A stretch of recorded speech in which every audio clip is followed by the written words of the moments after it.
the work that the foundation does brings enormous benefits to our preceptors, to their colleagues and their peers, and of course to their patients back in their home countries. The first time I was here at the clinic, I told my colleague that I want to go back at the clinic and start changing things.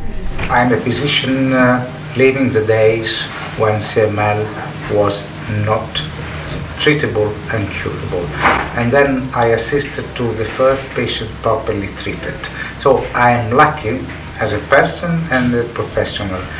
And now at 10 years, we look at what we've done and we think that's great, but let's be a bit more ambitious over the next 10 years, because most patients either don't get a good outcome or they're stuck on drugs that have substantial toxicity.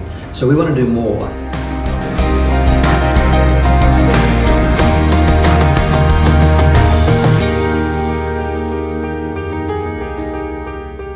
Well, in 2007, John Goldman, Jorge Cortez and myself, we thought that an international CML foundation would be a way to go forward. And I think we've had a very successful 10 years, achieving a lot in terms of education, access to drugs, access to PCR testing in developing world. The foundation was started with the premise that that was imperative, that to make this therapy as available as possible within low and middle income countries so that everybody has equitable access to therapy and able to achieve the same outcomes.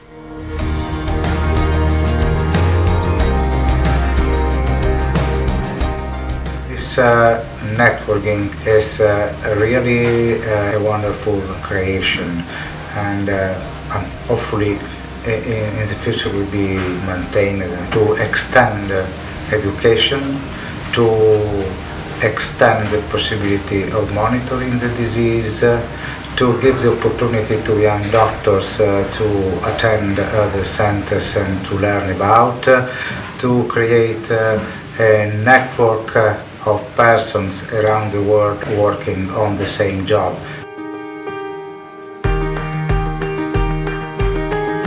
We must share our experience, our knowledge from the biological and clinical point of view of the disease to make available to all humankind our science. Well, there were three key areas which our programs were focused on. So that's improving CML education, increasing access to diagnostics, and through these, enhancing survival for patients with CML around the world. So our key programs around education is really the preceptorship program, where physicians from low and middle income countries come into centres of excellence and really are immersed in the practice of CML for 3 to 4 weeks. Over the last 10 years, we have facilitated over 200 preceptorships, taking haematologists from 55 countries and sending them to 13 centres of excellence throughout the world. I really wanted to see how other people deal with CMLs and how to manage them, because I was just like going blindly. We manage the patients, but we are not sure of the response, we are not sure of when to stop, we are not sure of anything. Really trying to find the best possible relationship that will deliver the best learning opportunities and upskilling to our preceptor, and therefore enable them to deliver the optimum outcomes for the CML community back in their home institution and their home country. I've had a great experience at the clinics, at the ward rounds, at the pathology labs. I've seen how they do gene expert, how they extract RNA, so it was a really good experience. Flow cytometry, so I've really learned a lot. The training has added, I think, one important thing, and that is advocacy. I can change everything back home, I think. So, talking to the medical director of the hospital,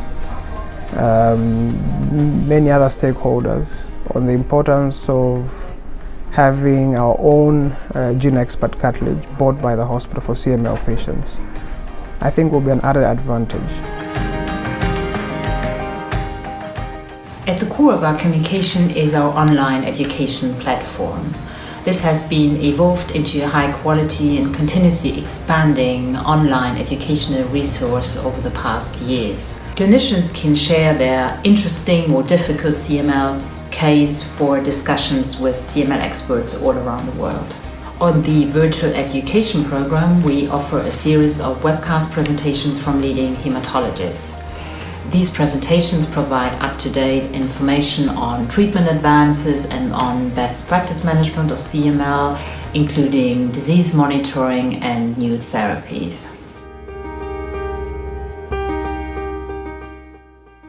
It's now 10 years that we've been running the International CML Foundation. The first 10 years we're really focusing on getting these amazing drugs into less developed countries so that we can get the same sort of outcomes in those countries that we get in the advanced countries. But now we need to be more ambitious and look towards cure. So we decided we'd do something a little bit out of our comfort zone, climb Mount Kilimanjaro. We have 25 people climbing, and that includes some patients who are on therapy, some that are actually off therapy, quite a lot of researchers and doctors from right around the world, and we have a few from Adelaide as well coming, which is fantastic. We've raised so far about $80,000, and our target to get this thing really going is $200,000. So we're well on the way, and we really would welcome support. Yeah, absolutely. It's a great challenge to do. So the success of the foundation has really been down to the people who are involved in the foundation. So everybody from the hosts of the Centres of Excellence who host preceptorships to the experts who give their time to be videoed and have their presentations available on the ICMLF website, the people who give financially, both our corporate supporters who are really integral to the success of our programs, and individual donors who give to the cause so that we can make a difference to people with CML wherever they are.